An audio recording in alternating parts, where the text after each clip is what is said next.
সুপ্রিয় দর্শক শ্রদ্ধা, আজকে আমাদের স্টুডিওয়ে আমন্ত্রণ জানাইছি বাংলাদেশের একমাত্র গর্বিত কন্যা, আমাদের মানে বাংলাদেশের মুখ উজ্জ্বল করে একমাত্র গর্বিত আপনার কন্যা মিসেস সানাই আপু।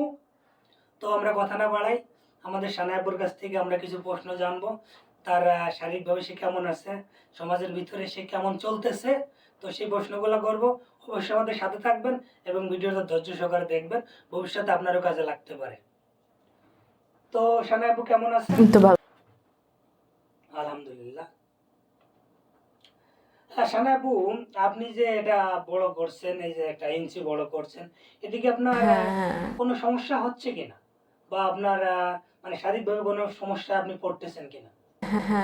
স্বাভাবিক চলাফেরা ব্যাহত হয়েছে। আমাকে এখন বোরখা পরে চলতে হয়। আমি বোরখা ছাড়া এক মুহূর্ত কোথাও যেতে পারি না। মানুষ নোটিস করে ফেলে। সব জায়গায় আপনারা সার্চ দেয়, প্রবাসীরা মনে করেন যে প্রতিনিয়ত আপনারা দেখে, মনে করেন যে এটা আপনি কিভাবে দেখতেছেন?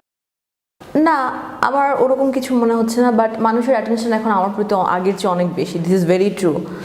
বাট আমার মনে হয় না শুধু এটার কারণেই হচ্ছে, বিকজ অফ আমি যেভাবে কথা বলেছি বা আমার অ্যাটিটিউড নিশ্চয়ই সবার মতো না। I am different from others. This also fact. মানে একটা অডিয়েন্স আমাকে একটা প্রশ্ন করছে, অবশ্যই প্রশ্নটা আমারও ছিল, কিন্তু মানে প্রশ্নটা আমি করতেছি। আচ্ছা, আপনি যেটা এটা ইঞ্চি বড় করছেন, এটা কি আপনাদের ফ্যামিলির থেকে কিছু বলে নাকি, মানে ফ্যামিলিকে আপনার সাপোর্ট করতেছে নাকি? আমার ফ্যামিলি খুবই নর্মাল একটা ফ্যামিলি, খুবই নর্মাল স্ট্যান্ডার্ড একটা কনজারভেটিভ রেস্ট্রিক্টেড যেরকম হয় আর কি বাংলাদেশি ফ্যামিলি, মানে বাবা মা এরকমই। আমার ফ্যামিলি খুবই সাধারণ একটা ফ্যামিলি থেকে বিলং করি আমি।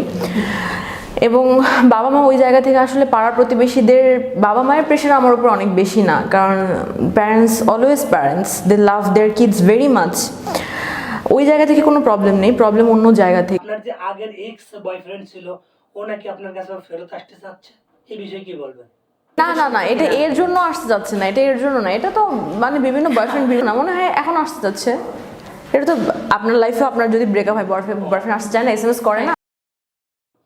সুপ্রিয় দর্শক, আমাদের ভিডিওটা দেখতে থাকুন, লাস্টের দিকে অনেক মজা আছে, অবশ্যই ভিডিওটা শেষ পর্যন্ত দেখবেন।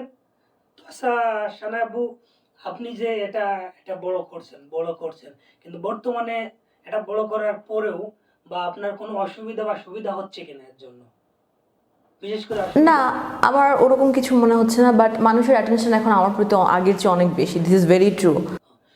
সুপ্রিয় দর্শক শ্রোতা, তো আপনারা আমাদের বিশ্ববিখ্যাত বাংলাদেশের একমাত্র গর্বিত কন্যার সানাই আপুর মুখ থেকে শুনলেন, সে এটা বড় করার পরে কি কি সমস্যা হচ্ছে, কি কি সমস্যা হচ্ছে না, সমাজের লোক কোন চোখে দেখতেছে তাকে।